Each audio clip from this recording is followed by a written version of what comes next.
February, first Monday of Black History Month, and first Monday of this week. So I am Will Sutton, and with me is Ro Brown. Good morning, good morning, good morning. Yeah, how was your morning getting up and getting out? Not too bad. Not too bad. It's, it's not as cold as it's been right now. Not as Not as cold cold, as yeah, it's but been, yeah. but I have to say, for those of y'all who have not been up and out yet, it reminded me of some of my time I spent in the Northeast and the Midwest. It's like, what is this ice doing on my windshield? Yeah, I had a little frost this morning. I saw him on the back, not the front, but the back. So Yeah. it was like a Just a little little extra frost. time. Mm-hmm. I started So you pulling just- out and I realized I couldn't see anything. Did you break out your, credit card or something and scrape it off or whatever? Not that bad. I got a couple of cloths and instead of turning on the heat, I put on that front heat thing. Well, I just ramped turned up on. the heat I- Same thing I did. pulled out, and Yeah. then I stopped again because it wasn't Oh, really? going fast enough. It's like, uh-oh. Well, mine works pretty quickly, so Yeah. I was Well, lucky in that regard. I have an older car. Okay. So, How do you know? You don't know what kind of car I have. Well, you don't know. You want to bet?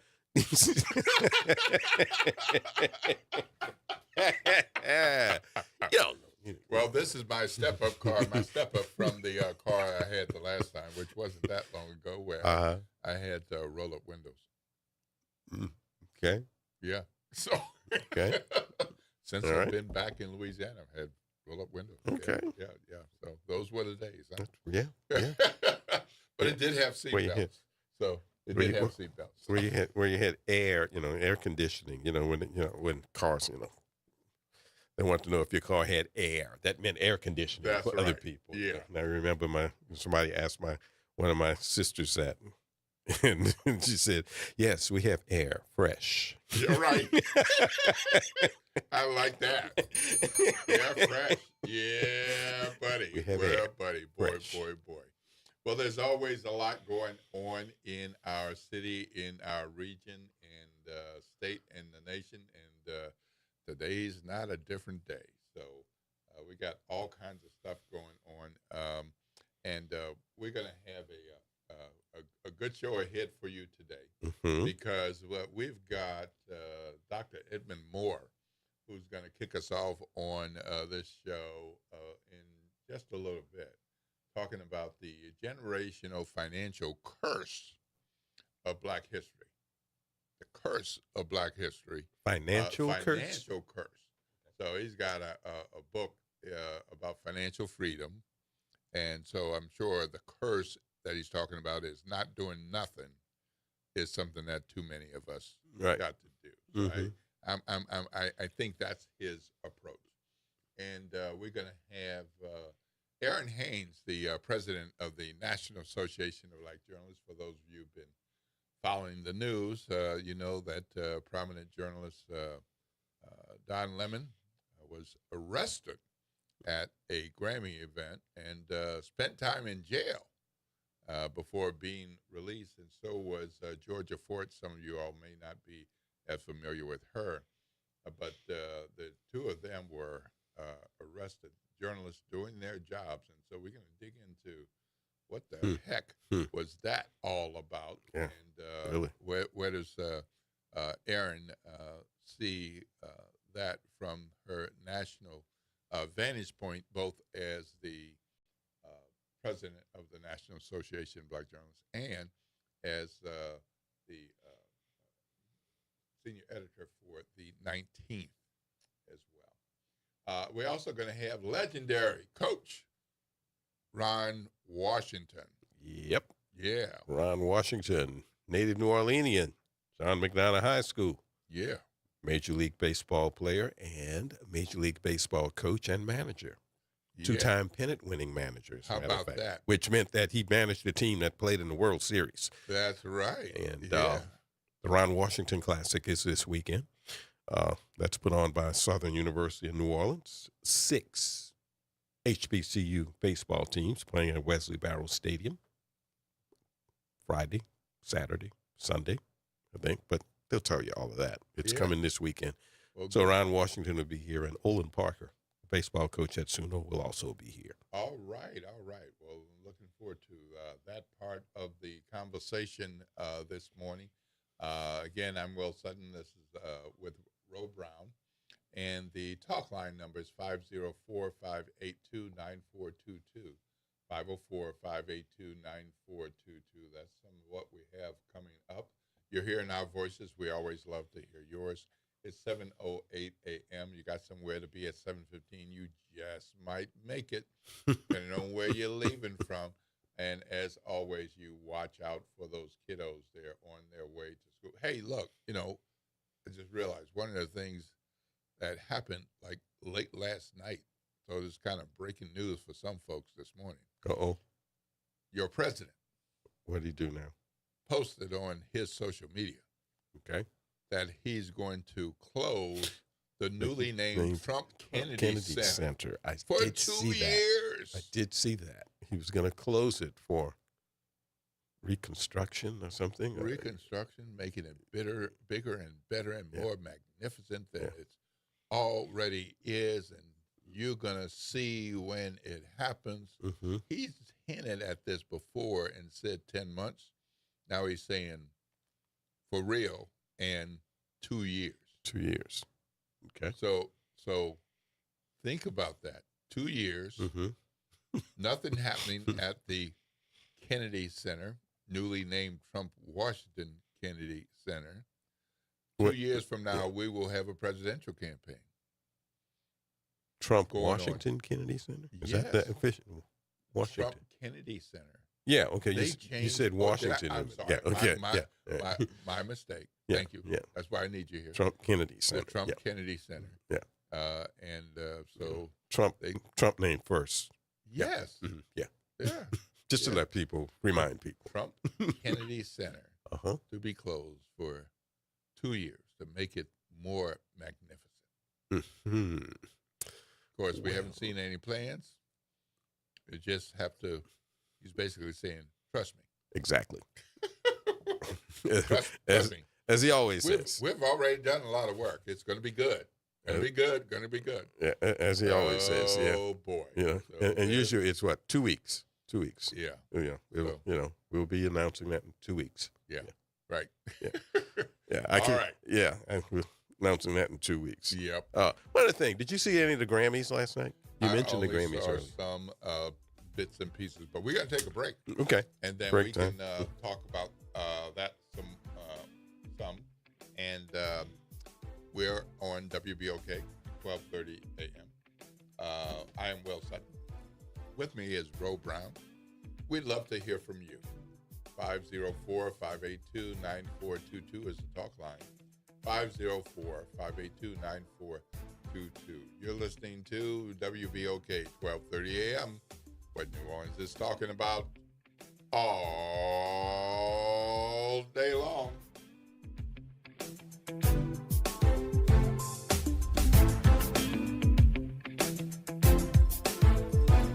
This is your news update for WBOK from WDSU. For all your news and weather, watch WDSU News, New Orleans' leader in live, local, late-breaking news. Today at noon and 4 p.m. Good morning and happy Monday. I'm Morgan Lentis with WDSU News, and here's a look at today's headlines. More than 30 people are waking up without a home after a massive fire in New Orleans East. This happened just before midnight Sunday on Cubel Street. We're told 31 people were safely evacuated. Those families were moved to the Rosenwald Recreation Center for assistance. Red Cross officials tell WDSU all displaced families have received temporary housing. The cause of that fire is under investigation. Then a large portion of uptown New Orleans is still under a boil water advisory this morning after a major water main break along Panola Street Saturday night. We're told an emergency declaration was signed to immediately work on the water line. Mayor Helena Moreno says repairs should be complete in a couple of days and that hopefully the boil water advisory will be lifted sometime Monday. And Mayor Moreno today will give an update on how the city plans to keep parade goers safe. This comes as some major parades are getting ready to roll this weekend. The mayor will be joined by NOPD Superintendent Ann Kirkpatrick, Deputy Mayor of Public Safety Michael Harrison, and other local leaders. That news conference is set for 3:30 at City Hall. And that is a look at today's headlines. Trying to grow your business or increase traffic to your location? We can help. WBOK 1230 AM has a number of solutions that will meet your individual needs. Give one of our consultants a call today at 504-582-9420 or email us at info@wbok1230.com. And remember, an investment with WBOK is an investment in our community.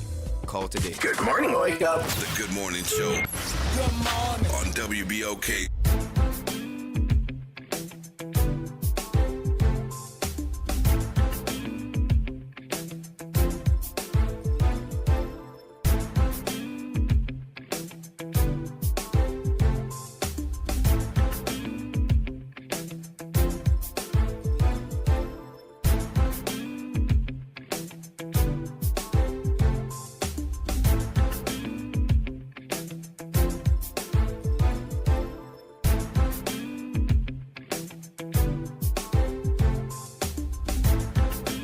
Good morning, good morning, good morning, good morning, New Orleans, and welcome back to the Good Morning Show right here on WBOK, 1230 a.m. I'm Will Sutton. I'm with Ro Brown, and Good morning. we are happy to be here, happy to have you lend your ears and your brain cells for a bit of your day this morning. This is the Good Morning Show, and we do talk and provide news and information, but of course we like to hear from you. How many of you all watch the Grammys? I know this is going to be a topic of conversation in a bit on the front porch. Yep. For sure. But they'll probably spend more time. But Bad Bunny takes home Album of the Year. So the timing of that is interesting because the Album of the Year for this, and of course he is the Super Bowl halftime performer. Yeah.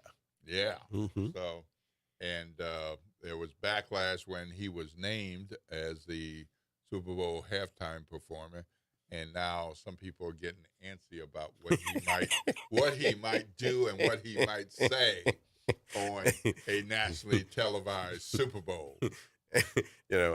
When that was announced, I had no idea who Bad Bunny Right. was. I didn't know who he was, but I figured he's probably somebody that I would like because my daughter knew who he was. She said, Right. well, I hope he does his whole halftime show in Spanish. so I thought, what's that mean? Yeah. And I said, okay, I think I know what you mean. She said, yeah, hope he does it all in Spanish. Yep. I said, oh. And then I said, okay, that's the backlash. That's why some people have a problem. Okay, I got you. Yep. Well, Oliver Dean won for Best New Artist, and Kendrick Lamar won Best Rap Album and Record of the Year. Yeah. Record of the Year. Okay. For Kendrick. Of course, there were others. Lifetime Achievement Award went to Cher, and the song that was noted was named for Luther Vandross. There were a bunch of other winners, but let's hop to our winners. Winners or nominees. And I don't know how many winners did we have. John Baptiste won again. Yeah, he won something. Yeah. Hey. Yep. Yeah, His Big Money. What school did he go to? What? What school did he go to? He went to St. Aug. Okay. In All right. In Just wanna Noka. make sure. In Noka. In Monoka. Yeah. Monoka than St. Aug. Okay. Monoka than St. Aug. Yeah.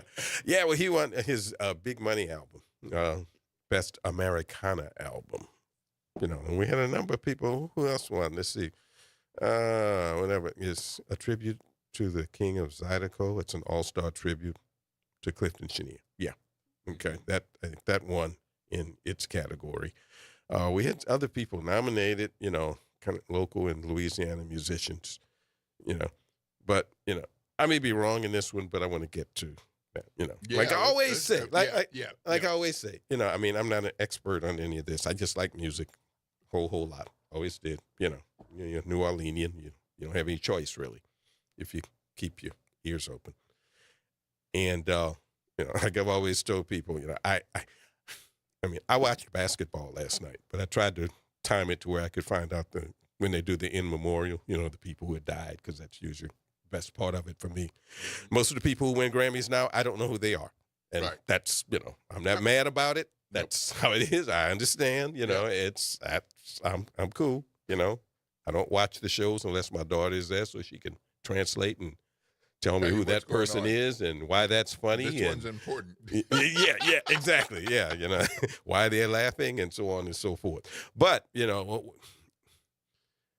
Branford Marsalis was nominated for Best Jazz Instrumental Album. His album Belongings, which is a re-imaging of Keith Jarrett's album back in 1974 of the same name. And it lost to an album called Southern Nights by a guy named Sullivan Fortner. I have not heard anybody say that Sullivan Fortner is a New Orleanian. Okay. And you know he's that listed because- as someone who as someone who beat out Branford, but he's New Orleanian. Went to Noka. Grew up here. He's a terrific jazz pianist. I saw him at Snug Harbor last year when he was in town. I didn't know he sang too. Did a little singing. An enormously talented guy. So a New Orleanian who wins in the category of Best Jazz Instrumental Album. We should mention he is a New Orleanian. Hey. If we don't know. All right, If we don't know. So yeah, but congratulations to him. Yeah. He's really good. Yeah. Really good. Yep. So just want to let people know he's a New Orleanian. Best That's all. Jazz Instrumental Album. Mm-hmm. Sullivan Fortner, also from New Orleans. And Best Jazz Vocal Album went to Portrait by Samara Joy. Mm-hmm. And That's about three or four in a row for her. Oh man, she is that young lady is just on a roll, And Best Large Jazz Ensemble Album went to the Christian McBride Big Band. Mm-hmm. So that's kind of a throwback to Duke Ellington type band days and all. And it's a lot to keep something like that going with so many people. Yeah. But they P.J. Morton, who went to St. Aug, Yep. since you Yep. feel we have to mention that. Yeah. Let's see. And he's also in Maroon 5 and all. My daughter told me that. But as a soul R&B artist in the Houston-based contemporary gospel artist, Darryl Walls, their Heart of Mine album won Best Gospel Album. Yeah. Okay. Indeed. Yep. P.J. Morton with Best Gospel Album. Yeah. All right. Yep. So I don't know all the Louisianians and New Orleanians who won or who were nominated, but I just wanted to mention because it just looks like, no one kind of knew that he was, what I've read, what I've seen. Mm-hmm. He's just kind of mentioned as somebody that won, but that is a New Orleanian that won. Yeah. Well, there were, of course, a number of parades this weekend, and including crew of Nefertiti rolling in New Orleans East. And I wonder how many of you all got out there to watch the floats and the bands and the dancers and catch some throws, and how many of you all thought about it and then went back to the house, if not to bed? Because it was cold. It was cold. It was cold. It was cold out there. But these folks get ready for their parades year-round, and they want you to come out and see. So consider putting on some layers and figure out your calendar for today and the week, and figure out which ones that you might go to. And I'm sure they would appreciate it. Mm-hmm. Because some of those costumes, I seriously doubt they got some big leather coats under the costumes. Yeah, I saw one of the guys in one of the parades, one of the march, like kind of marching or walking parades. He said, yeah, most of the time, some of our costumes are a little skimpy, but they're not that skimpy today. Right. Yeah. He said, yeah, I bet. Yep. But Well, speaking of carnival and parades, there were 5 people, including a 6-year-old, shot at a Clinton Mardi Gras parade. Yeah. And that's unfortunate when something that's supposed to be a lot of fun. I understand they made some arrests. They did. Yeah. They arrested 3 folks, and they were taken into custody. More word to come about that. That happened right across from the Clinton Courthouse on St. Helena Street. And the parade is named the Mardi Gras in the country. And this happened. It's not like things were breaking up. It was like 15 minutes into the darn parade. Yeah. They just get going. Yeah, I saw that on the I'm news. sure that, they continued to parade, but faces weren't as smiley as it would have been. And we don't know any motives yet, so we're looking to hear what the police are saying about that. And the mayor is going to be announcing or having a news conference today talking about the public safety and updates, what's going to be happening during this carnival season. You mean the mayor who the president said, I think she's a Democrat, and she just thanked me profusely Yes. for sending, the National Guard, Right. that the crime is just down 50% in just that short period of time. And she thanked me. She thanked me profusely for it, because she said you couldn't walk down the street in New Orleans before. And Mayor Helena Moreno said, that's not my recollection. I don't know who he was talking to, but that's not what I heard and not what I said. She was grateful for the meeting, for the opportunity to meet the President of the United States, of course, facilitated by Saints Intelligence owner Gail Benson. So good to take advantage of the opportunity, but I don't think anybody needed to prepare any notes for Madam Mayor to say, make sure you bow and thank you, because that was not going to happen. Oh, boy. Well, it must have been something. And I'm not saying that that's bad. It was something, because, he would have talked about how great she was if there wasn't some deference. Okay. Some. I wasn't there. But But I know what you say. I'm with you. I know what you say. I'm sure that it wasn't like he said. Okay. No. That I know. I wasn't there. I haven't seen the transcript or the recording. But Exactly. I think her part went something like this: "Nice to meet you, Mr. President. Thank you for your service. Let me tell you something about what's happening in New Orleans and what people are feeling across the country.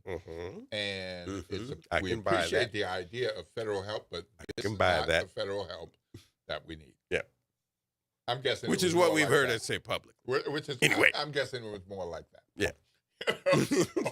All right, folks, we're going to go to a break. And when we come back, we're going to hear from Dr. Edmond and see what he has on his mind, talking about Black history from a financial perspective. Dr. Edmond Moore will be joining us in just a couple of minutes. This is WBOK 1230 AM, what New Orleans is talking about all day long.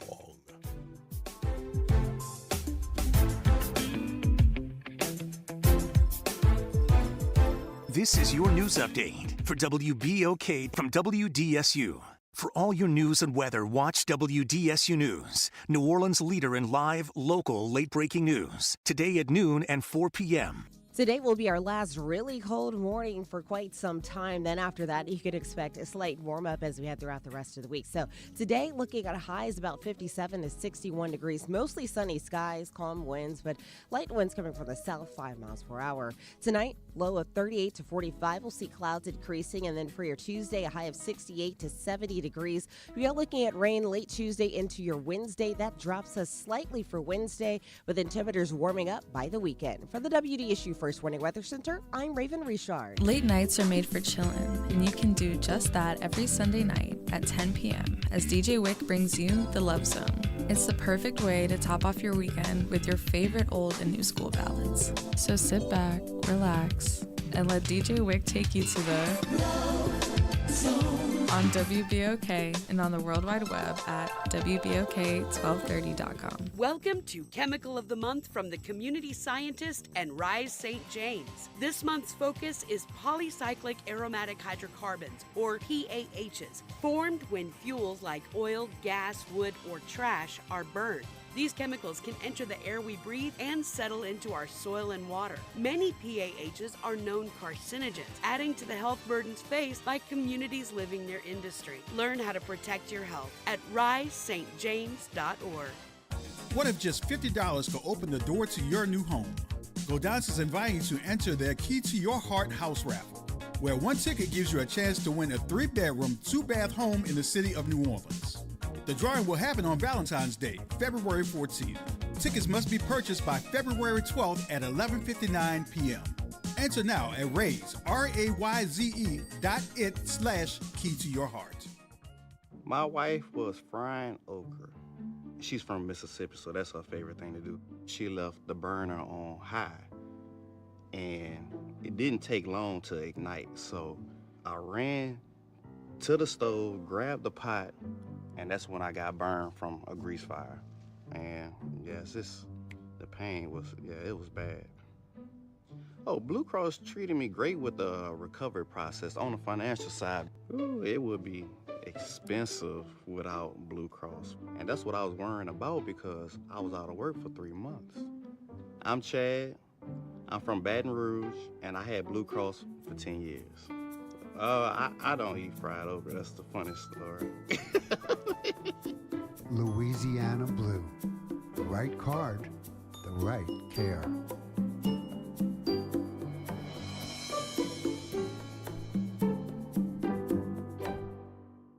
Good morning, wake up. The Good Morning Show. Good morning. On WBOK.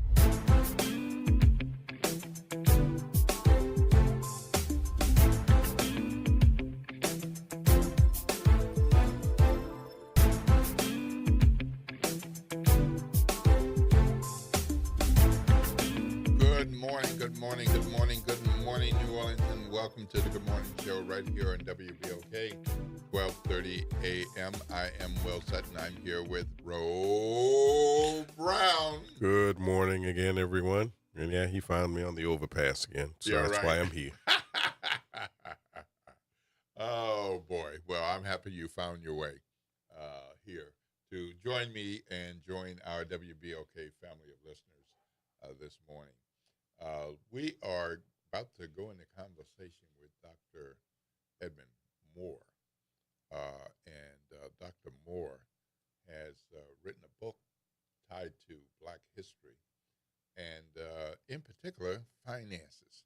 So we're going to join that conversation now. And don't forget the talk line is 504-582-9422,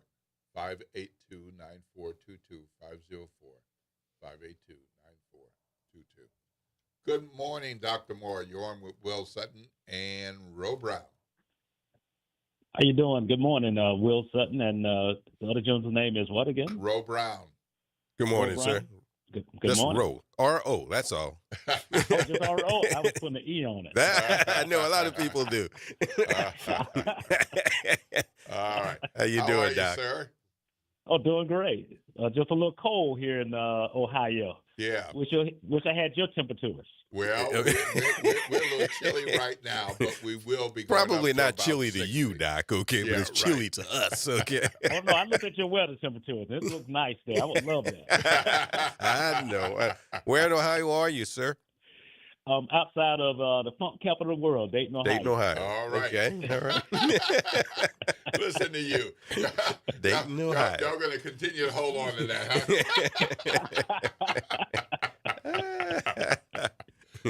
Tell the people why you say the funk capital. Why we say the funk capital? Yeah. Mm-hmm.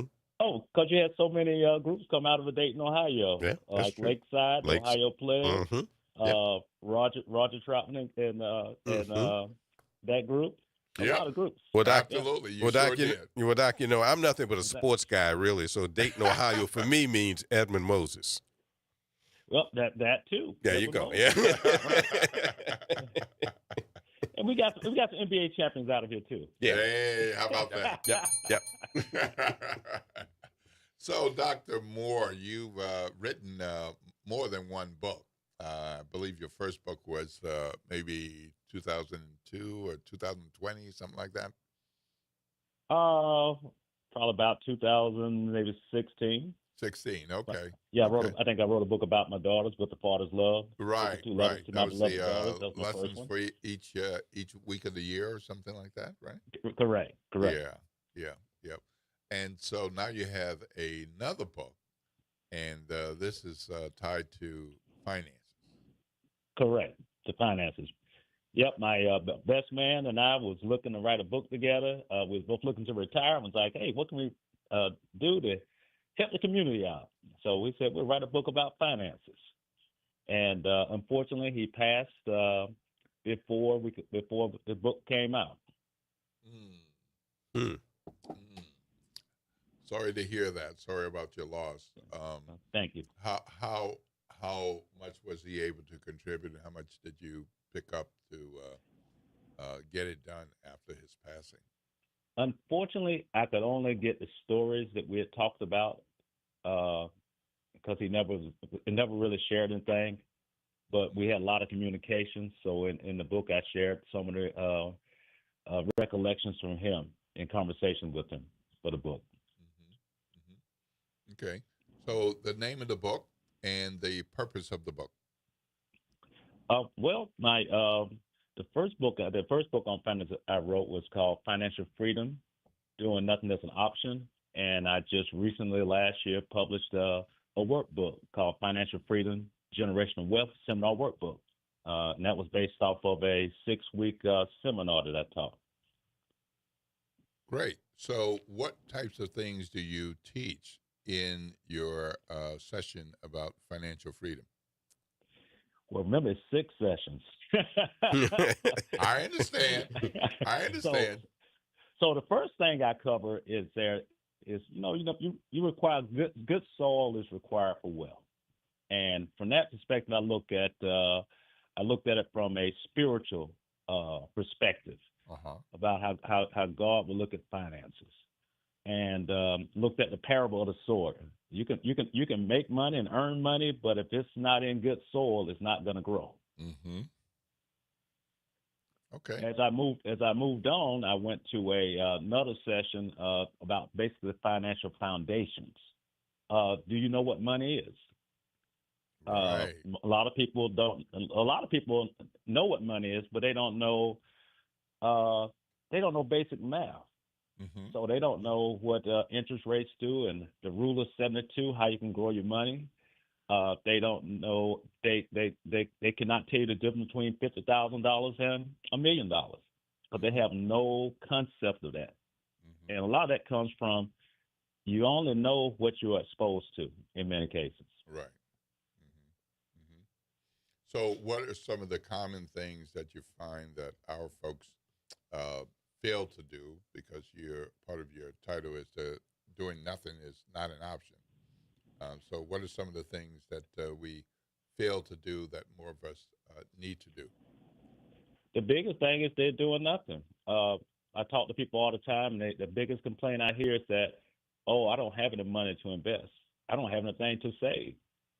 And if you cannot save money, there's no way you're going to achieve financial freedom. You got to be able to find ways to either earn more money or to cut your expenses so that you can put money aside for a rainy day and to invest. Doc, you mentioned good soil. Yes. I know what good soil means in agriculture. Mm-hmm. What does it mean in this case? A lot of it comes down to financial literacy. Mm-hmm. You see, the athletes.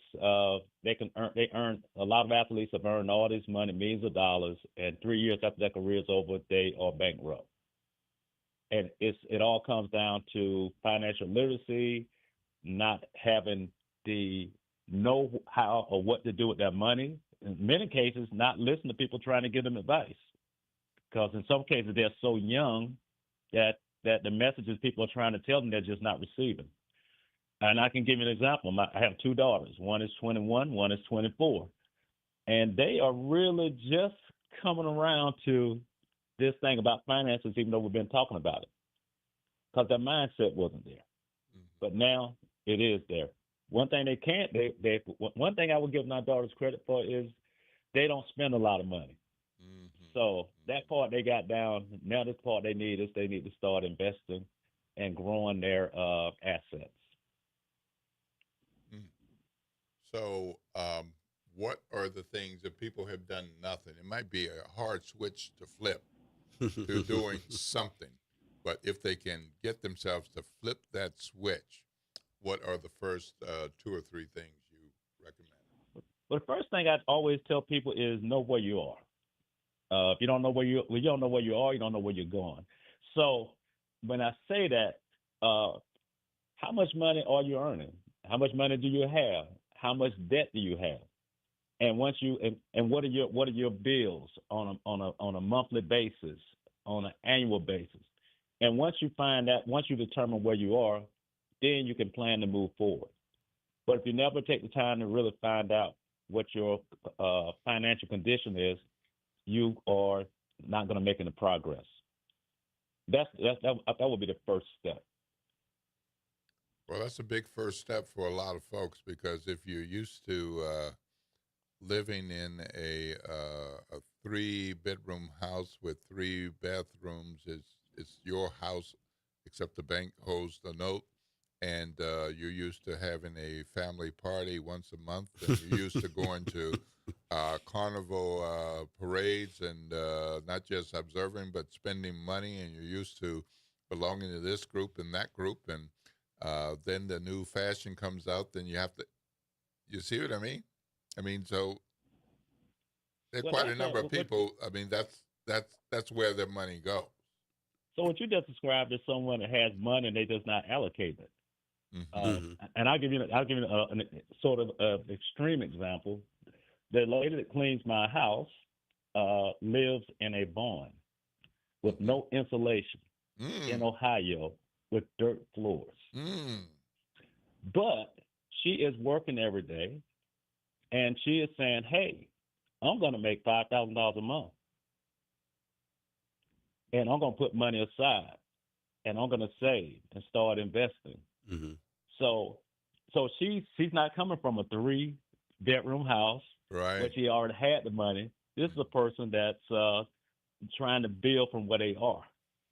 So I guess you probably have heard about a lot of the second generational, especially African Americans who are coming from well-to-do families don't do well, right? Because they didn't have the struggle, and it goes back to that egg story. If you have a bird hatching from an egg, if you break the egg and they don't get that struggle, then things are too easy for them and they don't succeed. Whereas if they have to break their way out of that egg, then they can succeed as far as flying and everything else. And a lot of that applies to us. We need a little bit of struggle in our life. You can't receive everything because you don't appreciate it. So this is where you're talking about African American history connected with finances, correct? Well, if you connect African American history to finances, that's an ugly story, because if we go back to the we go back to the Civil War, and I think the banks that came out of that, and how the freed what they call them, slaves. I call them the human trafficked people. The freed human trafficked people had their money stolen by the investors. And I remind people that when my dad built his house in the in the 60s, black folks were not allowed to get loans. So he and his he was a brick mason as far as an educator, and he got with his other tradesmen friends, and they each built each other's house, traded labor.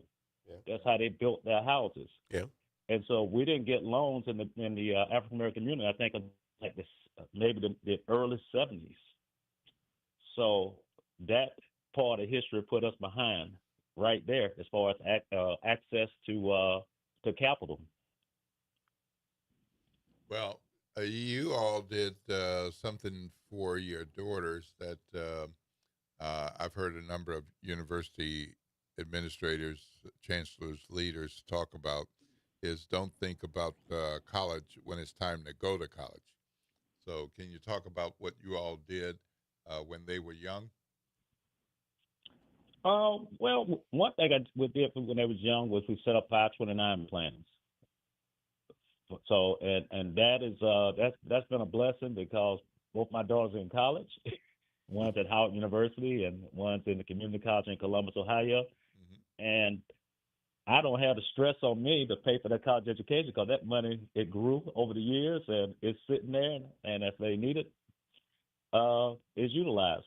But my daughters and my family, they were able to see that their parents were educated and what we did in our careers. But one thing I would truly say is they really did not sort of appreciate it until they hit their 20s. About what, because you sort of take your family for granted. Right. Yeah. That's what I was going to say. Yeah. Yeah. So that early saving made a difference because you, as I think I read, having a used car instead of a new car and being able to set aside or allocate some of the money for something that was going to happen in the future. Correct. It's called, my grandfather called that delayed gratification. Delayed gratification. Yeah. Delayed gratification. You can't do everything in the now. so I guess it would have been nice to spend that $100 a month on, well, actually in your case, $200 a month on some very fine food, but that's not what you did. That's not what I did. I was looking forward to the future, and one of the things I'm doing now is for this year I took some assets and I moved them over to my funds in the Dayton Foundation. So I use a foundation, have an endowed account for when I die. My children do not have to worry about who to send my charitable contributions to. That will go automatically from the foundation. And I have a charitable checking account, which means that if I donate, put $10,000 in that account, that $10,000 is right there counted as a tax deduction, a charitable deduction, and I can dole it out to whom I need to in the future. So that's some of the things that I've been doing with community foundations. Right. So tell us why you made that choice. Because there are always, conversations, sometimes too late, about creating wills, estates, foundations, different places to think about using money and setting up the instruments to do that. And more of us, I know, need to, whichever path we need to decide to take, we need to choose a path. Why the foundation path for you? Foundation was to make it easier on the family when I passed or that type of thing. One thing that just recently happened, probably in the last 4 months, my daughter's grandfather died. And he told them about what he had left behind and where things were and that kind of thing, and they got to see him pass. So when I started telling my daughters about it, they started crying. And the reason they started crying, they said that's what Grandpa was telling us before he passed, and I was like, oh man, my timing was bad. But when I first got married and talked to my wife about we need to do a will and trust and that kind of stuff, she was very reluctant. And what I'm finding out is that, and I've talked to other people about it, what happens is, especially in our community and probably other communities, is when you start talking about things like wills, people think you're going to die. Right. Right then, it's like, oh, he's getting ready to die. It's like, no, it's it's future planning. Yeah. So that was interesting. That caught me by surprise. Yeah. Gotcha. Yeah, people don't always want to talk about death, Doc, or anything. A lot of times people just don't want to go near it while they're alive. And they think, Oh, yeah. and they think if you're talking about a will, that means, we got to talk about death. Right. Absolutely. Yeah. So, yeah. One of your books, and you've mentioned more than once your daughters and how they factor into all this.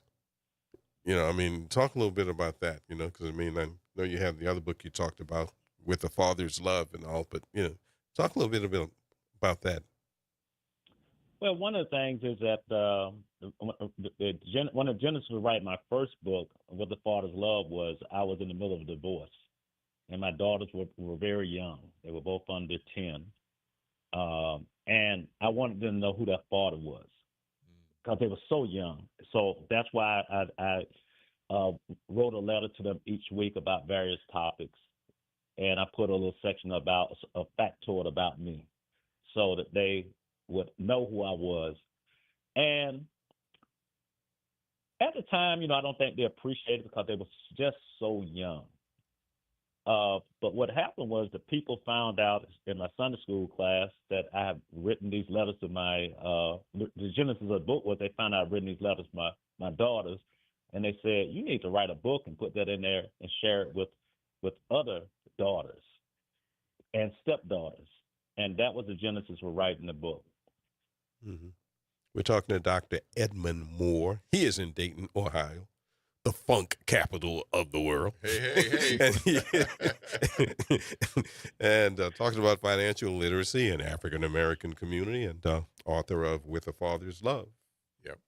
So how can people get this particular book or any of your books? Give our WBOK family of listeners some ideas about how they might find the books and also reach out to you. They can go to my website, Edmund, EDMUND, Moore, MOORE.com. Books can be found, probably put my name in, Edmund H. Moore on Amazon or other sites, and they can find my books that way as well. All right. Very good. Well, thank you so much for joining us this morning. I hope you'll stay warm in those Dayton and Ohio temperatures today and this week. If you have the opportunity, you can get some nicer weather in New Orleans. at some point. Thank you. Well, we're going to be on the ice box for the next 10 days. It's not going to go above freezing for 10 more days. Yeah. You see, Doc, we measure freezing by hours, okay? Yeah, right. No, we do. For 2 hours it's going to be 32. So, look out. Get ready. Hey, if you can see the 4 feet piles of snow lining my driveway on both sides, you would appreciate it. Yeah, absolutely. All right. Well, you have a great day. Thank you so much, Dr. Edmund Moore, talking about financial freedom and its ties to Black History Month. Of course, a big part of that is Black generational wealth. And you're not going to have anything if you do nothing. Do nothing is not an option. Have a blessed day, sir. You too. Thank you. Okay. Bye-bye. Bye. All right, folks. Great conversation with Dr. Edmund Moore, talking about financial freedom, missteps and no steps, and how it can result in your delayed gratification or no gratification as you age on and then pass on. This is WBOK, 1230 a.m. It is 7:51 a.m. If you need to get to work by 8, you've got a few minutes to get there. And shout out to all the assistant principals on transportation duty and those school drivers who are getting our kiddos to school. Watch out for them, folks. Be careful. Make sure that you're watching out because some of them are not. This is WBOK, 1230 a.m. What New Orleans is talking about all day long.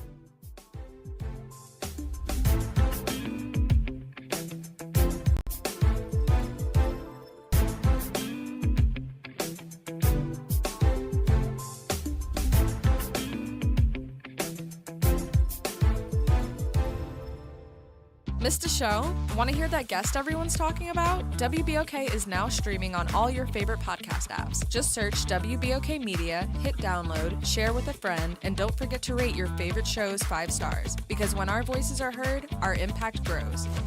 The Ron Kelly Show. Real talk, bold truth. Tune in for your weekly dose of unapologetic conversations that don't dodge the truth or dilute the message. Stay informed on the issues that matter most on The Ron Kelly Show. Every Monday at 7 p.m. on WBOK 1230 AM. Good morning, wake up. The Good Morning Show. Good morning. On WBOK.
Welcome back to the Good Morning Show right here on WBOK, 1230 a.m.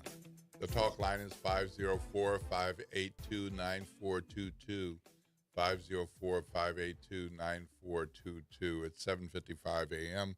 If you got to be somewhere at 8 and it takes you 10 minutes to be there, oh boy, I think you're going to be late. So make sure you have a good story for why you are late today. And, of course, you might want to be on time or early the rest of the week. Watch out for our babies out there. They are trying to get to school safely, all bundled up, some with gloves and some not. But I bet you what, they probably still have their cell phones in their hands. So watch out for them, folks. What a good conversation with Dr. Moore. Yes. Always good to think about money, talk about money, and then do something. As he said, doing nothing is not an option. I like that. Doing nothing is not an option. That was a good conversation. Good reminder as we tie in Black History Month to generational wealth. Yes. Of course, generational wealth should be something we think about every month, but good tie-in for this particular month as we have so many things going on in the world that affect our finances, not the least of which are tariffs. but we can get through this, particularly if we have a plan. Yeah. So, yeah, I'm one of those, I don't know. I always tell people I'm kind of financially illiterate. I get it. Try not to spend more than I got. Right. It's so easy. It's so easy to spend money what I ain't with got. these darn cards. I did that envelope thing some years ago where you just put the cash in the envelope, this for this and this and this. Mm-hmm. Boy, does it cut down.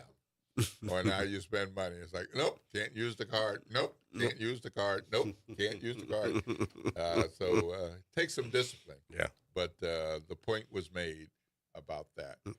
We're going to be talking with the National Association of Black Journalists President, Aaron Haynes, in just a couple of minutes. And, of course, you all know that we've had, there's drama all the time, each and every day. And this last few days has been no different. And we've had prominent journalists, Don Lemon and Georgia Fort, arrested. And we're going to talk to somebody who knows a bit about this and has been watching this story as the leader of the National Association of Black Journalists. Aaron Haynes will be joining us right after the break. This is WBOK 1230 AM, what New Orleans is talking about all day long.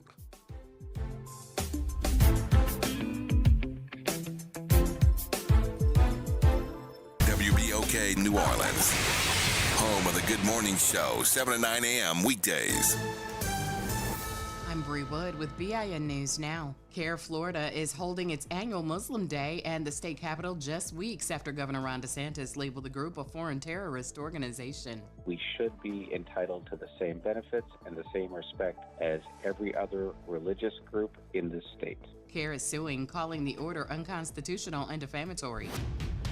Faith leaders and advocates are gathering in Springfield, Ohio for the Here We Stand National Day of Activism, protesting the possible deportation of Haitian immigrants. About 15,000 Haitians could lose legal residency as the Trump administration lets temporary protected status expire at midnight. And Kendrick Lamar's album GNX won Best Rap Album at the 2026 Grammys. The win makes Lamar the most awarded hip-hop artist in Grammy history, passing Jay-Z. He's now a 27-time Grammy winner. Get BIN News Now on demand 24/7 on the iHeartRadio app. Good morning, wake up. The Good Morning Show. Good morning. On WBOK.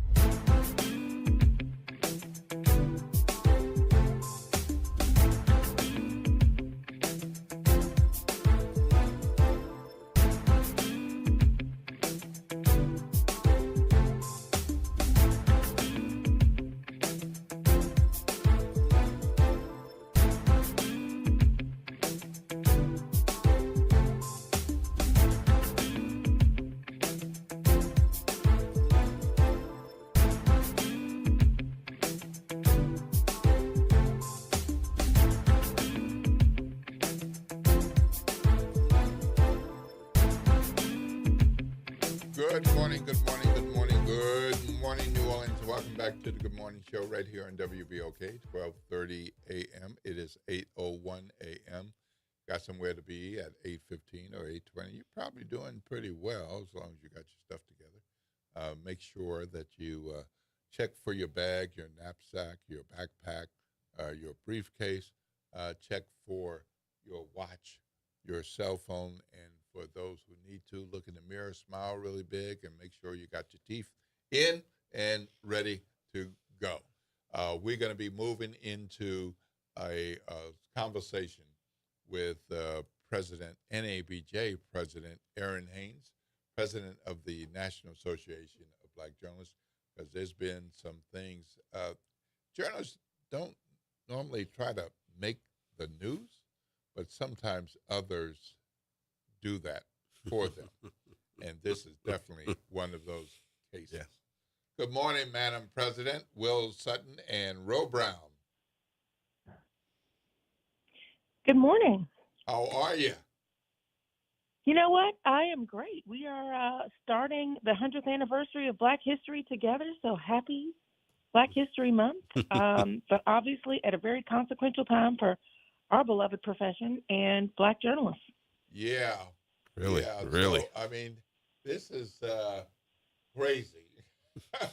So we've got these protests going on across the country, and we have had this particular protest at a church, and of course, where there are protests, demonstrations, there oftentimes, not always, but oftentimes there are journalists there to cover it, and there were journalists there to cover this Minnesota protest at this church, including Don Lemon and Georgia Fort.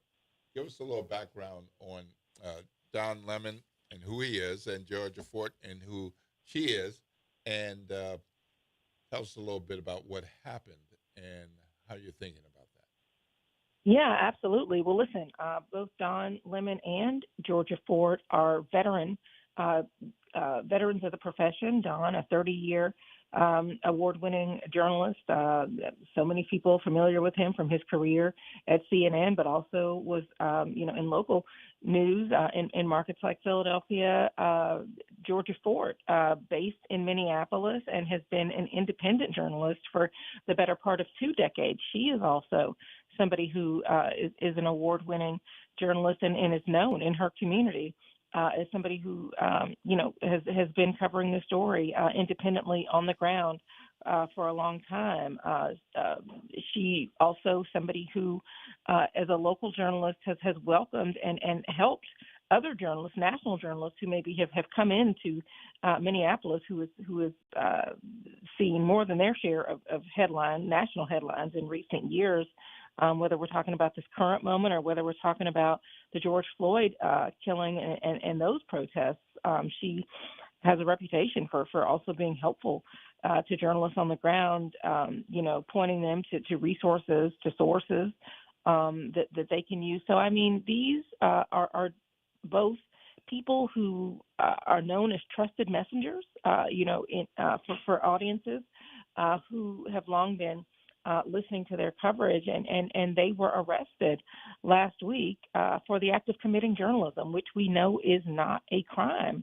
So, we are obviously very glad that both Don and Georgia are out of federal custody, but the question really has to be, why were they there in the first place, right? I mean, their release does not erase the chilling effect that this creates. Journalists being detained for lawful news gathering sends a message far beyond what their cases are going to be. Well, this is chilling, to say the least, to me. Yeah. I mean, I heard about this, and I was like, that can't be. I mean, but it seems every day, every week, there's another step with what's going on with ICE and the Border Patrol and other federal agencies doing things that seem to be out of sync with how these agencies have operated for so long.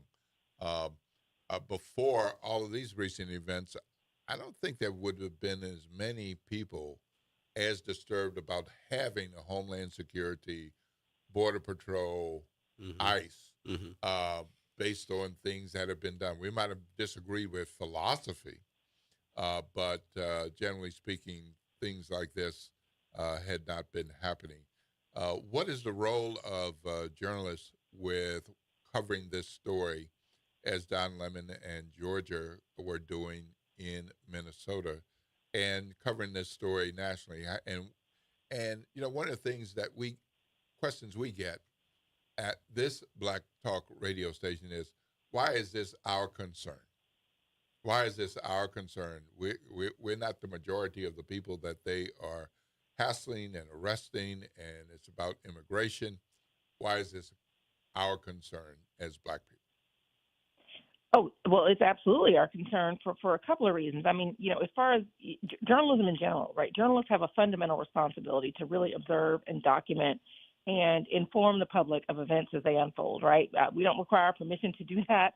Attempts by government officials to single out and scrutinize members of the press, that's seriously concerning because it is literally our job to do that. But the thing about Black journalists in particular, so often we are the ones that are covering issues like immigration, police violence, civil unrest, right? And so we stand to be disproportionately targeted when you have state actors, law enforcement, not distinguishing, for example, between protesters and journalists who are covering those protests, not participating in them. And again, that is exactly the situation here with Don and Georgia. And I mean, look, we also have to say, right, that oftentimes, just historically, this is not an unprecedented situation. Like Black journalists often find themselves documenting democracy under duress, right? Whether we're talking about Ida B. Wells, who was documenting lynching, to the Black press covering Jim Crow violence, to the journalists that we see now covering these protests.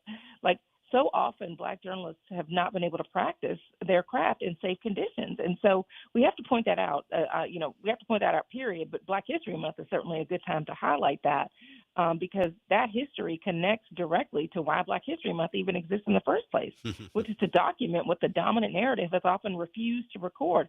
That's what Black journalists do. Black history is American history. Black journalism has kept the record. This is not a sidebar to democracy, but what we do is actually one of the most consistent accountability mechanisms that we have. Madam President, this is Ro Brown. Congratulations on your election, I guess last summer or whenever it was. That's Yep. right. Mm-hmm. Yep. It's okay to say it now. Listen, you know how we do. It's like if Black folks ain't seen you in the new year, it don't matter if it's February 1st, 2nd. Happy New Year. There you go. And I haven't talked. Happy New Year. There you go. Congratulations is just fine. There you go.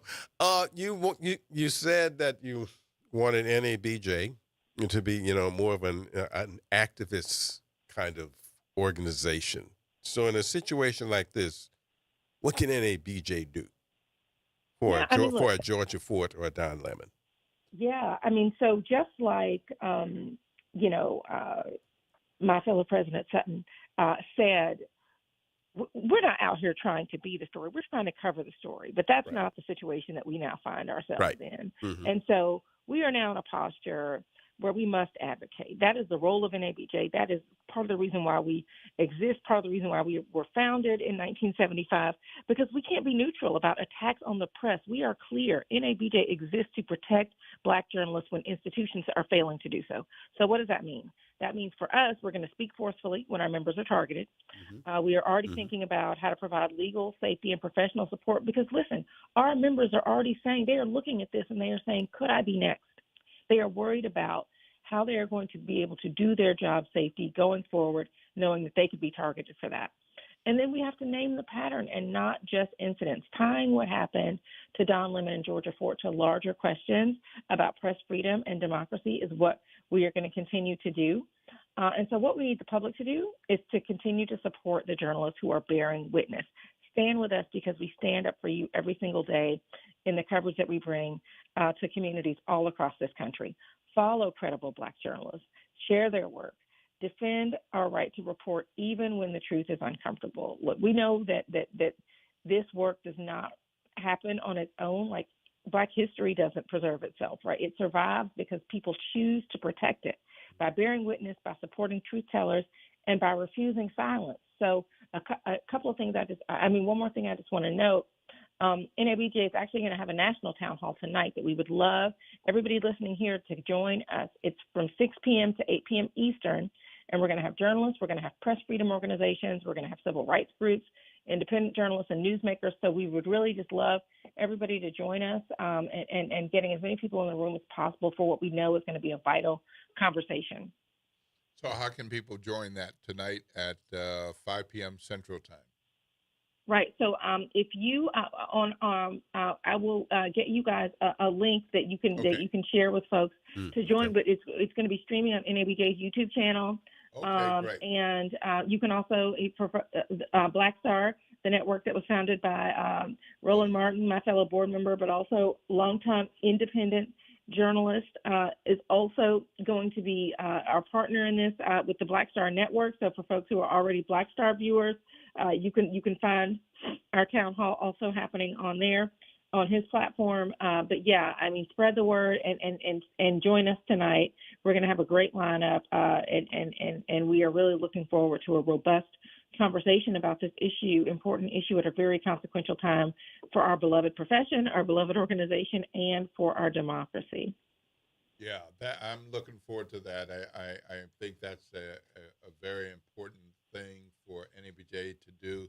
And it also provides people who are not journalists an opportunity to hear from some prominent journalists and be a part of the conversation, the discussion about what's next.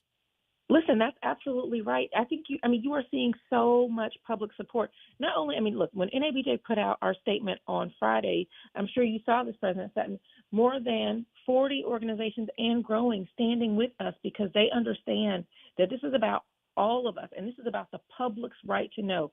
That is why you also saw so many public officials. You saw civil rights organizations also speaking out about this. You saw last night at the Grammys, even entertainers that were speaking to the issue of press freedom. They understand that when the public's right to know is at risk, if you try to silence Black journalists, who else could be silenced in a democracy? So this is a national town hall because this is a family conversation, and the family is all of us who believe in a free democracy and a free press. Yeah, absolutely.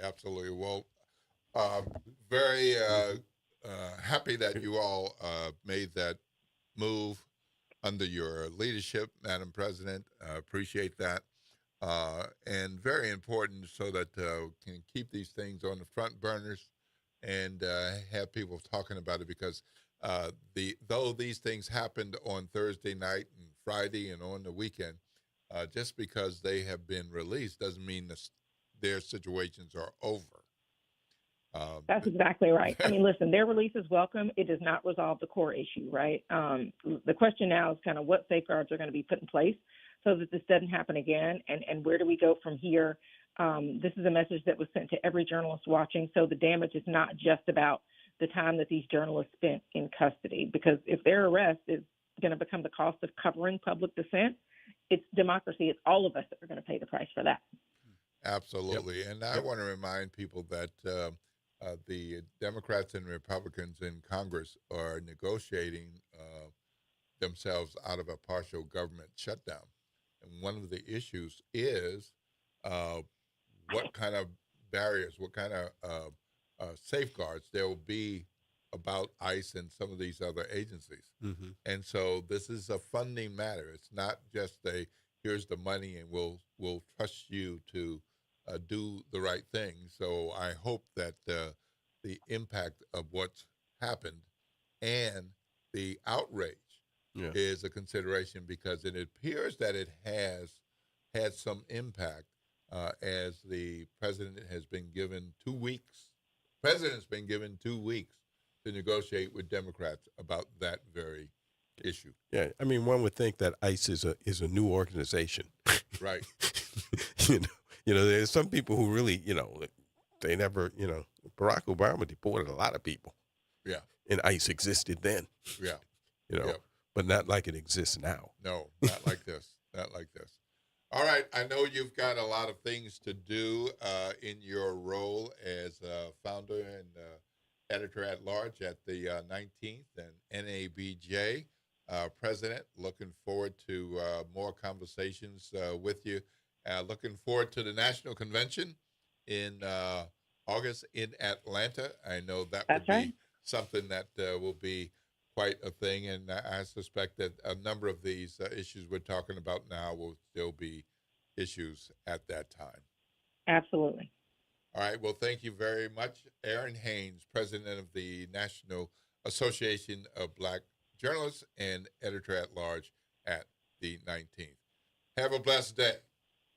Thank you so much. Same to you. Happy Black History Month. All righty. Thank you. Thank you. Mm-hmm. All right. And for those of you who don't know, Will Sutton is a past president of the National Association of Black Journalists. Thank you. Yeah, right. Just want to let people know. Yeah, those who don't know. She made a reference to my fellow president. Yeah. Mm-hmm. Okay. Yeah, that's me. Yeah, that's you. I did that at one point. Yes, we know.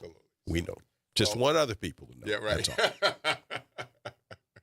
Well, it is 8:17, folks. If you got somewhere to be for 8:20, you better hurry up, unless it's on the other side of your bed. 8:17 a.m. Please watch out for the kiddos. Dress warmly. Have your layers, because 30s will become 40s, will become 50s. There's a chance we might hit 60s, so you might not need all those clothes, depending on what time of day you're going to be getting out. But believe me, that even if we hit 50, it's going to go the other way, 50 and 40 and 30. And so be prepared, just warmly. And watch out for our kiddos who are on the way to school. In just a bit, we're going to be talking to an extra special couple of men, including Ron Washington. Ron Washington, of course. I think one of the smartest baseball people on the face of the earth. Absolutely. Yeah. So tune in and stay tuned and get some of that. Coming up next, right here on the Good Morning Show. The talk line is 504-582-9422. This is WBOK 1230 a.m. What New Orleans is talking about all day long.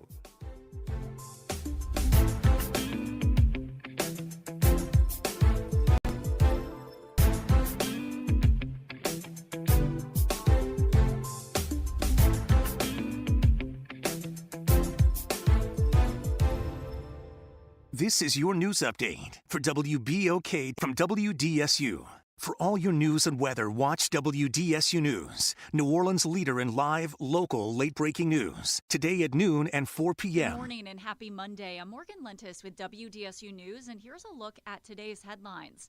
More than 30 people are waking up without a home after a massive fire in New Orleans East. This happened just before midnight Sunday on Cubel Street. We're told 31 people were safely evacuated. Those families were moved to the Rosenwald Recreation Center for assistance. Red Cross officials tell WDSU all displaced families have received temporary housing. The cause of that fire is under investigation. Then a large portion of uptown New Orleans is still under a boil water advisory this morning after a major water main break along Panola Street Saturday night. We're told an emergency declaration was signed to immediately work on the water line. Mayor Helena Moreno says repairs should be complete in a couple of days, and that hopefully the boil water advisory will be lifted sometime Monday. And Mayor Moreno today will give an update on how the city plans to keep parade goers safe. This comes as some major parades are getting ready to roll this weekend. The mayor will be joined by NOPD Superintendent Ann Kirkpatrick, Deputy Mayor of Public Safety Michael Harrison, and other local leaders. That news conference is set for 3:30 at City Hall. And that is a look at today's headlines. New Orleans, are you ready for a voice that says what you're thinking? Who that, you might ask? Arrington Gavin. That's right, I'm your guy, host of the Arrington Gavin Show, giving you so much filled with bold opinions, real conversations, and zero sugarcoating. We're going to be diving into the issues that matter, politics, pop culture, and all the above, unfiltered and unafraid. Catch the Arrington Gavin Show weeknights from 7 p.m. to 8 p.m. Monday through Fridays, right here on WBOK, what New Orleans is talking about.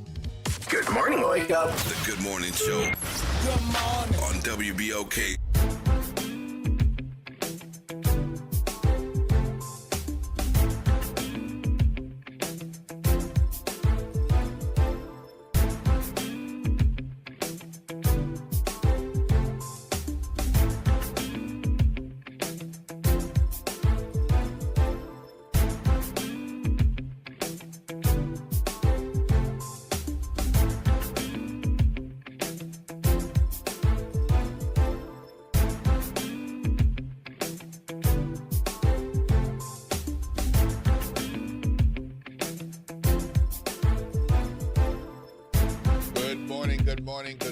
Good morning, New Orleans, and welcome back to the Good Morning Show right here on WBOK 1230 a.m. amplitude modulation. And we appreciate those of you all who listen on the internet, whether that's on Facebook Live or YouTube, and of course these days radio, you can listen and watch. We appreciate those of you who are watching as well. You can keep us on our toes if something's out of place. Just let us know. See my Kansas City Monarchs jersey. Yeah, right. those who care. All right. Good conversation with Aaron Haynes, and good to know that there's a National Association of Black Journalists Town Hall tonight that's being streamed live at 5 p.m. Central, 6 p.m. Eastern. So people can find out more about what's going on with that Don Lemon arrest and Georgia Fort arrest and press freedoms generally, because it is not just the press, not just journalists who should be concerned about press freedom. But right now we're going to jump into a conversation that I've been looking forward to. And we've got some gentlemen here who are going to talk with us about a special event. Yep. But in the process, we got to talk about them. Yep. Talk about them. Southern University in New Orleans baseball program. I mean, what's it been now? 3 years? 3 years. 3 years. Yeah. Yeah. They are putting on the Ron Washington Classic. Guess that's the official name of it. If it's not, I guess I just gave it that name. Ron Washington Baseball Classic, and it'll be held at the Major League Baseball Youth Academy, which is Wesley Barrow Stadium, Pontchartrain Park, for those of you who know. Suno is putting this on, and it's a situation where we're going to have 3 days, Friday, Saturday, Sunday, involving 6 HBCUs. Joining us in the studios, first of all, the Suno coaching staff. Mr. Olin Parker is here, and Eric Fleury is here. Southern University baseball, you know, we're going to get to that later, but the 6 colleges we're talking about: Suno, Xavier, Rust College, and Holly Springs, Mississippi, and a few Division II programs: Morehouse, Miles, and Lane colleges. Who is Ron Washington? Well, for those of you who don't know, Ron Washington is a John McDonough High School graduate, since people like to mention where they go to high school around here, you know. So we'll mention that. He was a green and gold Trojan, and, of course, was a Major League Baseball player and a Major League Baseball coach and manager. And he probably didn't hear me when I said this outside in the last segment, but probably one of the smartest baseball people on the face of the earth. He's been a manager. He's been a pennant-winning manager, which means, people, that he managed 2 teams who played in the World Series when he was with the Texas Rangers. That's won a World Series ring. Yep. Won a World Series ring with the Atlanta Braves when he was third base coach and the infield coach. And I know because I bothered him, texting him during the World Series when he was running those players around third base right there. And it is a pleasure to have in the studio these 3 men, including the guy whose name is on this thing, Ron Washington. Wash, what are you doing here? It's time for spring training, man. You're not supposed to be home. Well, once again, I just want to thank you guys for having me, and I'm humbled for the fact that they're naming a tournament after me. You know, it's amazing how life treats things. I just wanted to play baseball, and I ended up, because of the perseverance that I got from the streets of New Orleans, playing on the playgrounds, I'm able to be here receiving the accolades that you just threw out. So I'm very humble, but where I've gotten to in my lifetime is because of the people that guided me. I certainly didn't come out my mother's womb with what I have and what I have to offer. Other people offer to me, and I pass it on. So I'm very humbled and happy to be here, and I'm just excited about this year. In case the fans out there don't know, I did have a quadruple bypass this June that just passed. Right. And I'm as healthy as I've ever been right now. Of course, with each and every passing day, I get better. But I'm at the point where I can go to work again. And I'm very pleased for that. And I thank God. That's great. All right, you Suno people, why name this after him, and what is this? Well, the tournament itself is something that we're trying to do to expose people to Suno baseball. You know, it's our 3rd year, our program. And we play at a facility that Ron had a whole lot to do with in terms of it even being placed in the city of New Orleans. So he's been around a while. I actually ran into Ron years ago when I was a baseball coach at Sarah T. Reed. And Ron's nephew was on the team. I didn't know it. Ron came out to practice. We were practicing at Pontchartrain, and I said, Ron, you know, how you doing, Coach? Man, you know, nice to see you. And he told me, and I knew him because he was the third base coach on the Oakland A's at the time. Mm-hmm. And so we were talking, and he said, okay, Coach, well, you know, good to see you. We had practice the next day. He brought a whole barrel of balls. you know, in high school, we need baseball. So, you know, it was really something just out of the kindness of his heart and how concerned he was about developing baseball for African American kids. Yeah. You know, so that was really a high point for me in trying to go there and coach at that institution. you know, so. Coach Parker, what's going to go on this weekend? Tell us, you know, how are things set up? What's happening? Well, the setup is day one on Thursday. They're going to be a scout day where teams come in. They'll be able to hit, perform, and just work out for the scouts. On Friday, we'll start games. There'll be 3 games a day, starting at 10 a.m., 7-inning games, and we'll play Friday, Saturday, and Sunday. Wash, back to you. You go out there at the Urban Youth Academy at Wesley Barrow Stadium, and I don't think people realize that, you know, you've got a guy who is generally considered all across Major League Baseball as the best infield coach in the game, and just one of the most knowledgeable people about the game. And you're out there working with some 8-year-old who doesn't have any coordination yet. Okay, but somebody in your position, and I say in your position, I mean somebody who's working with the people who do this, you know, at the highest level, teaching them. Why is it important to you to be out there with this kid who you may know, you know, maybe he'll be a Major League Baseball player, but most of them, you know, won't be? Well, as I mentioned earlier, someone gave it to me.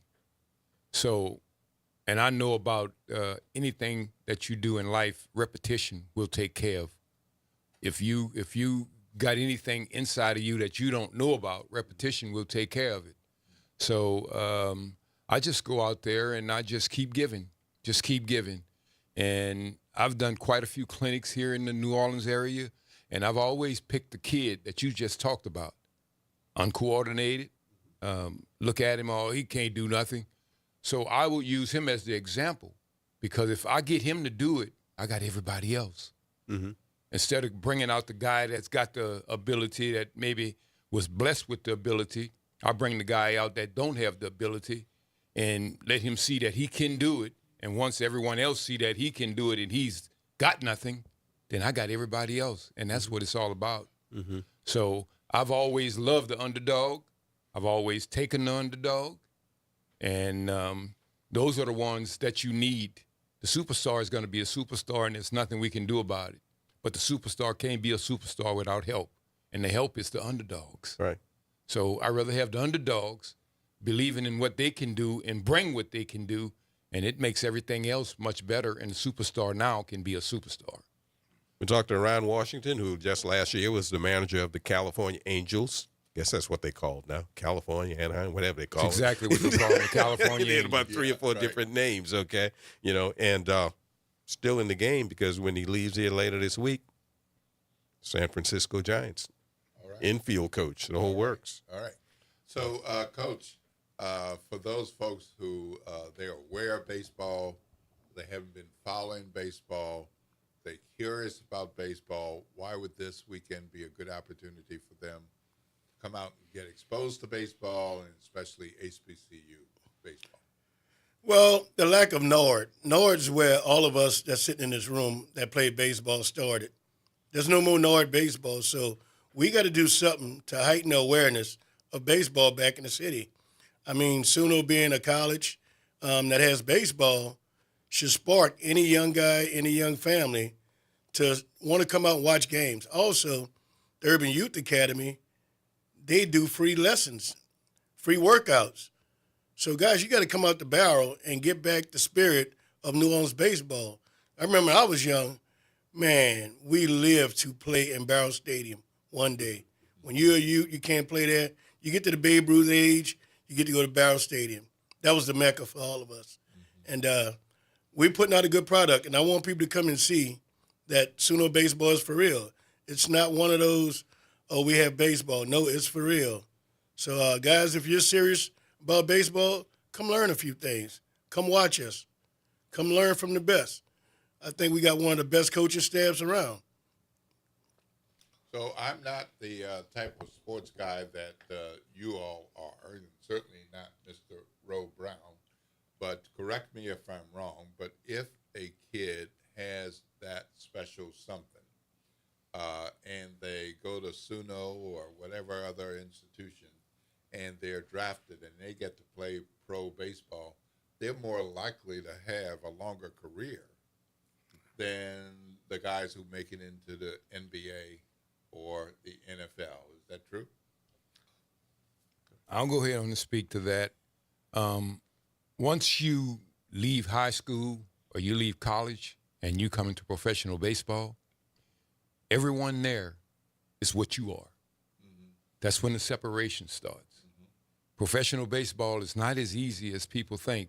There's a lot of talented kids that left their city and came into professional baseball and got humbled quick because everyone there was the same thing they were where they came from. Mm-hmm. The separation started.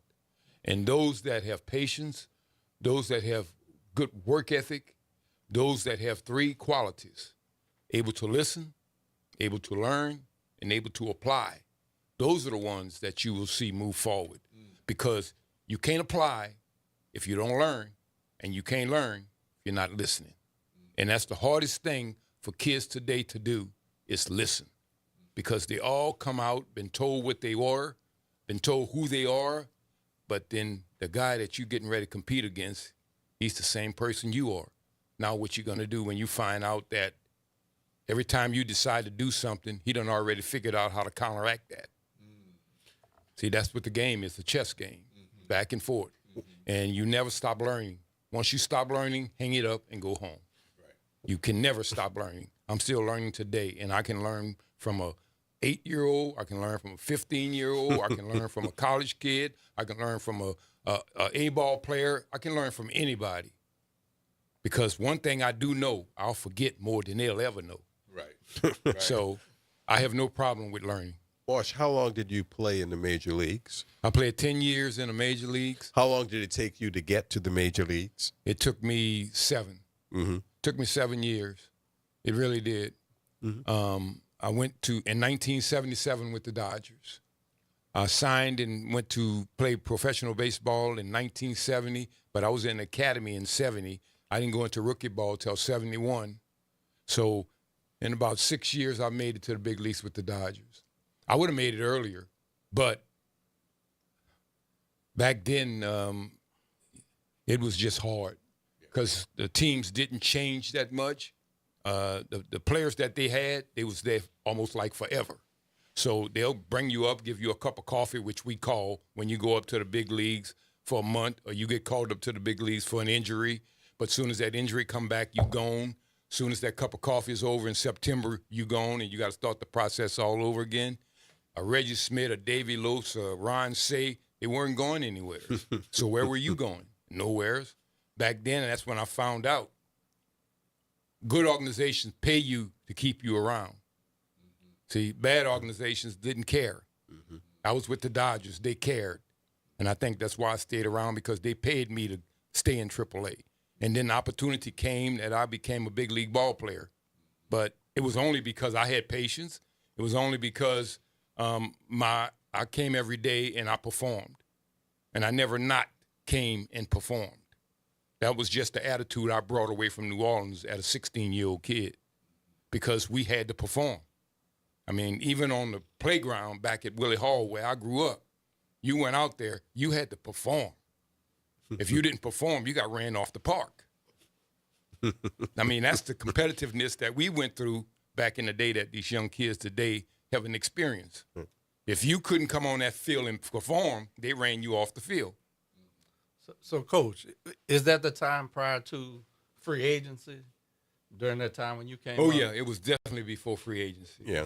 That made a big difference. In that academy that you talked about you were in, it wasn't something that everybody had. That was the Kansas City Royals Yeah, thing. it was the Kansas City Royals. Yeah, I learned my baseball on the chalkboard.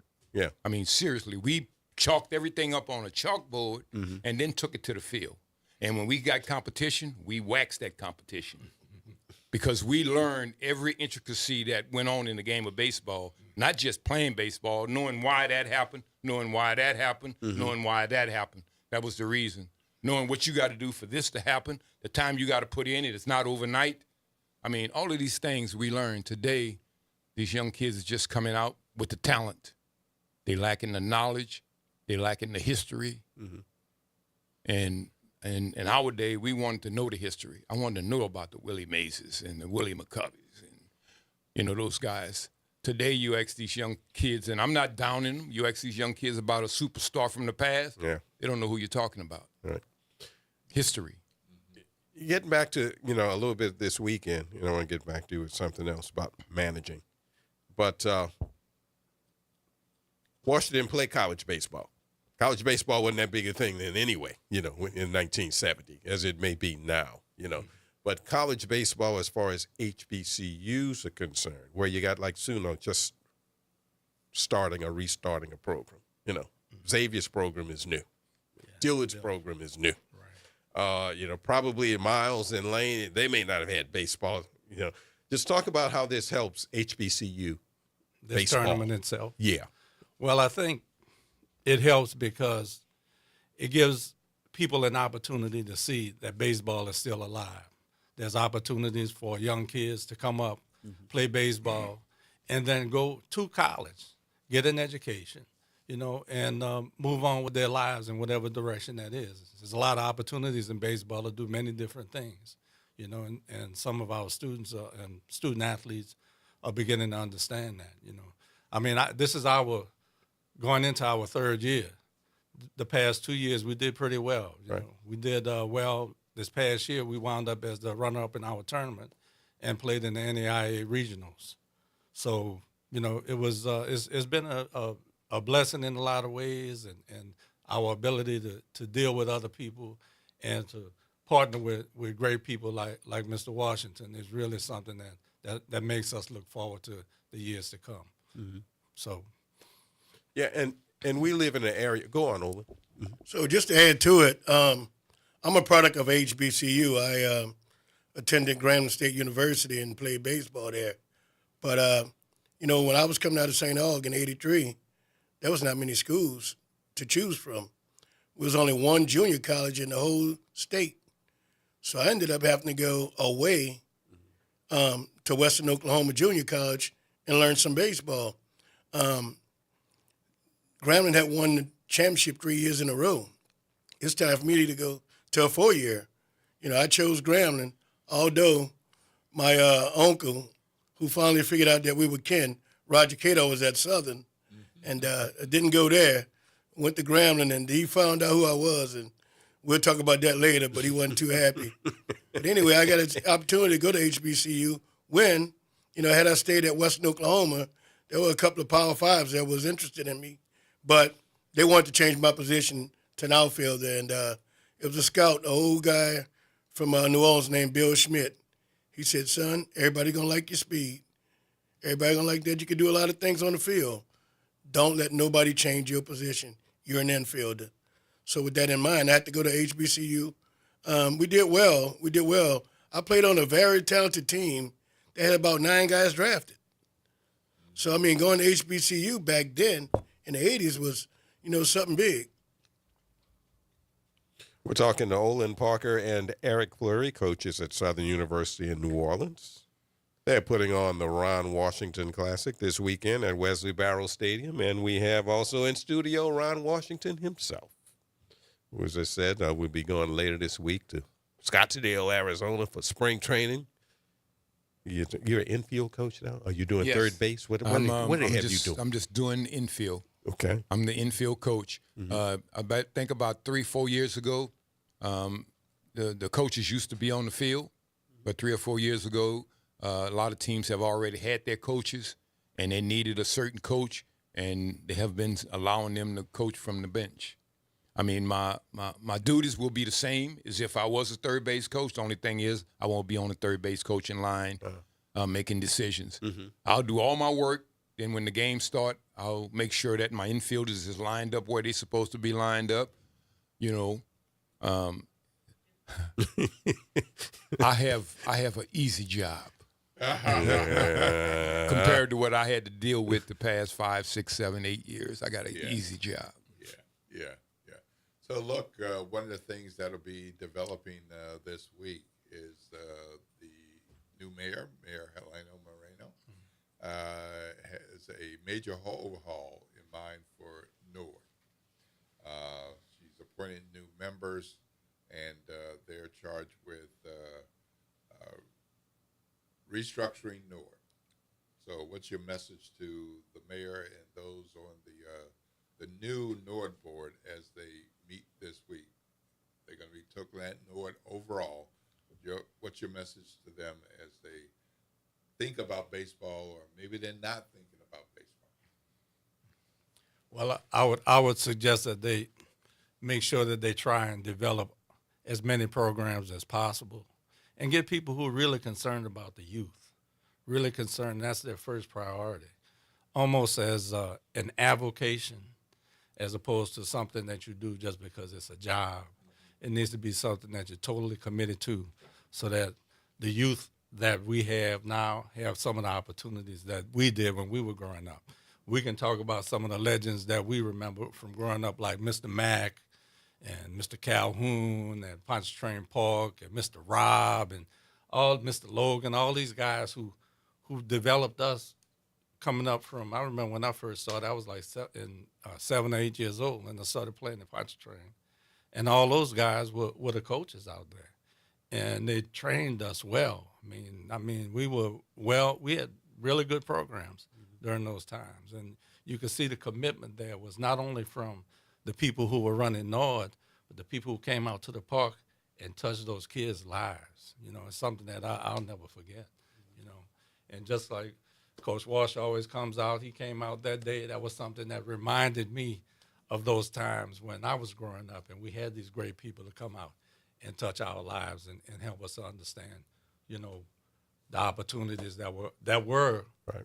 coming available because of the time that we grew up. I grew up in the 70s, late 60s, 70s, and that's when everything was starting to open up because of the struggle that had happened in the 50s and 60s where people put their lives on the line. So, you know, that's our legacy, and that needs to be moved forward by those people now.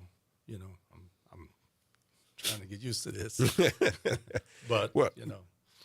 Well, you know, something else I wanted to get to, because I know, when do we go to break? 50? Oh, okay. Well, I can get this in. The National Football League had 10 job openings as head football coaches.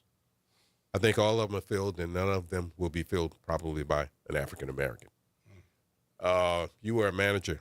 You've been a manager twice in Major League Baseball. You were a manager last season. You know, how many African-American managers are there now in Major League Baseball? One. And that is? Roberts over with L.A., and the only reason he's still standing, he just keep winning. You know, talk a little bit about that. What do you think, Wash? Well, how do you feel about that? I just want to put this out there. In Major League Baseball, there's all kinds of coaches. Mm-hmm. There is white coaches. This is consistent. Mm-hmm. There's Latin coaches. Mm-hmm. That's been consistent maybe the past 10 years, but there's not an influx of black coaches. Our young kids come off the streets and come into professional baseball. It's really a slap in the face because of the culture shock. But there's no one there to help them get through that. But there's always someone there to help a Latin player. There's always someone's there to help a white player, but there's not many there to help a black player. We have a lot of black coaches out there that are qualified. What they have to get to the point where I got to is being able to convince a general manager to convince an owner that you're the guy to take them where they want to go. There's not very many of us. Yeah, they'll bring us in. They'll interview us. But then the decision that's made is not made because they don't think you the guy that they want to take them where they want to be taken. And most of that come from your oneness, your ability to have an opinion. We have an opinion. We've been around in this game for a long time, and sometimes people like to give us our opinion instead of accepting our opinion. And that's detrimental sometimes because we have an opinion. Mm-hmm. It really is. I'm just telling the truth. Yeah. Yeah. Well, that's Ron Washington talking, people, and it is the Ron Washington Baseball Classic this weekend at Wesley Barrows Stadium / Pontchartrain Park, for those of you who don't know. I'm told tickets are $15 a day, $40 for a weekend pass. You're talking about 3 days of games. SUNO, Xavier University, Rust College, and Morehouse College. So all you alums in town, your school might be here. Miles College from Alabama and Lane College, Jackson, Tennessee. And you got some events on Thursday also that Olin mentioned. You could come out, free to the public. You come out, see practices and that sort of thing on Thursday. And it just looks like a really terrific situation. Will Sutton? Yep, indeed. So what would you say to the folks who are saying it's cold? All I can say is put on some clothes. One thing, if the weather is beautiful, the fact that it's cold will not stop you from playing the game or watching the game or enjoying the game. The guys that are may be concerned about what's going on is the guys that have to strap it on and go between them white lines and perform. Right. But as far as you coming out and enjoying the game, put some clothes on, bring some blankets with you, sit up in the stands, and enjoy them young kids go out there and see how they improve and see where they're going with their life. And some of these young men you wouldn't normally see playing baseball on the same day because they're in different conferences, correct? Right. Correct. We have our group of teams are NAIA programs, and then the other schools are Division II college programs. So different. Right. Well, the classic is this weekend. $15 a day, $40 for the weekend pass for the Ron Washington Baseball Classic, hosted by Southern University of New Orleans. Happy to see that going on. What a pleasure to meet you all, and particularly a pleasure to meet you, Mr. Legend. A real legend. Yeah, right. A real legend. This is WBOK. This is the Good Morning Show. The talk line is 504-582-9422. 504-582-9422. Make sure you get online and visit SUNO's website and get those tickets to attend 1, 2, or all 3 days this weekend. It promises to be something special. You're listening to WBOK 1230 AM, what New Orleans is talking about all day long.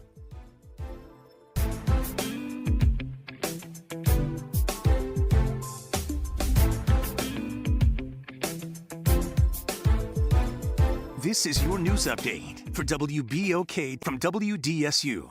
For all your news and weather, watch WDSU News, New Orleans' leader in live, local, late-breaking news. Today at noon and 4 p.m. Today will be our last really cold morning for quite some time. Then after that, you could expect a slight warm-up as we head throughout the rest of the week. So today, looking at highs about 57 to 61 degrees. Mostly sunny skies, calm winds, but light winds coming from the south, 5 miles per hour. Tonight, low of 38 to 45. We'll see clouds increasing. And then for your Tuesday, a high of 68 to 70 degrees. We are looking at rain late Tuesday into your Wednesday. That drops us slightly for Wednesday, with then temperatures warming up by the weekend. For the WDSU First Warning Weather Center, I'm Raven Richard. That's right. It's party time each and every Sunday night at 7 p.m. on WBOK. It's the Throwback Throwdown with DJ Wick as he brings you the best in old school from the 70s, 80s, 90s, and the early 2Ks. Plus, the party goes to another level at 9 p.m. with the Throwback Throwdown Party Mix to round out the night. It's the Throwback Throwdown Sunday nights at 7 p.m. on WBOK and on the World Wide Web at WBOK1230.com. Welcome to Chemical of the Month from the community scientist and Rise St. James. This month's focus is polycyclic aromatic hydrocarbons, or PAHs, formed when fuels like oil, gas, wood, or trash are burned. These chemicals can enter the air we breathe and settle into our soil and water. Many PAHs are known carcinogens, adding to the health burdens faced by communities living near industry. Learn how to protect your health at risestjames.org. I want to wish my mom, Jeanette Brock, happy Mother's Day, that we love her, we appreciate her. She's very important to my brothers and I. Y'all doing anything special, or you want to try to keep it a secret? Well, one thing that we're doing at my church, the men's are holding a brunch for the women, so she'll be at that for part 1, and part 2 is what she want to do. But at Union Bethlehem Church, the men are hosting a brunch for the women. New Orleans doesn't need on-the-job training. We need experience and results. John Johnson brings proven leadership and real accomplishments. He's helped secure funding for critical local projects, and he's worked directly on policies that strengthen public services and protected taxpayers. I believe government should work for neighborhoods, families, and small businesses. That's what I've done, and that's what I'll do in the state Senate. Experience matters. Leadership matters. John Johnson for State Senate. Paid for by John Johnson for Senate. Hi, I'm Imani Godin, founder of Godance. Godance is a nonprofit interdisciplinary dance organization rooted in New Orleans, providing access to dance education and sustainable, wellness-centered art practices. Right now, you can be a part of this work by participating in our Key to Your Heart house raffle. Our programs are open, inclusive, and community-centered, supporting artists, students, and creatives at every stage. Your involvement helps expand access, education, and opportunity for artists of all ages. To learn more and get involved, visit Godance, GAUDANCE.org. New Orleans, the city of festivals and second chances.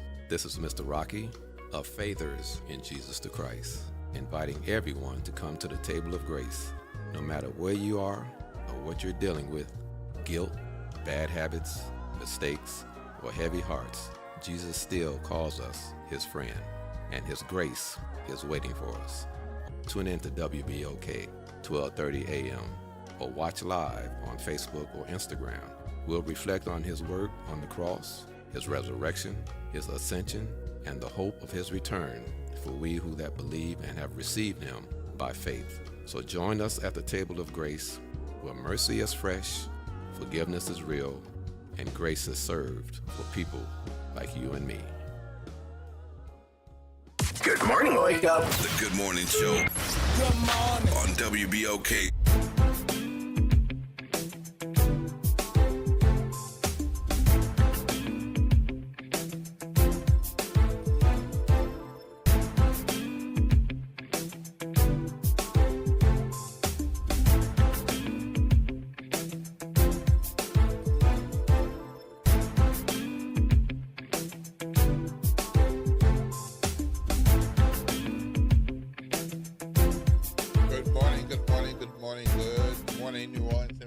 Back to the Good Morning Show right here on WBOK 12:30 a.m. What a delightful conversation with the legendary Ron Washington and Suno coaches.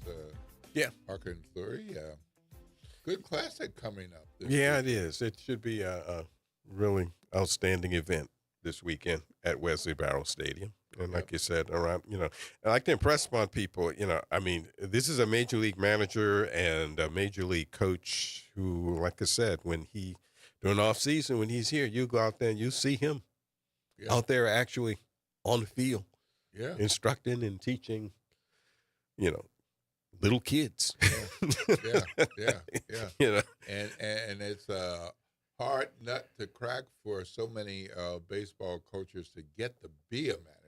Yeah. And even fewer managers to take it to a pennant and a World Series. Yeah. And this guy's done all of that. Done it twice. Yes. And won a World Series as a coach. So,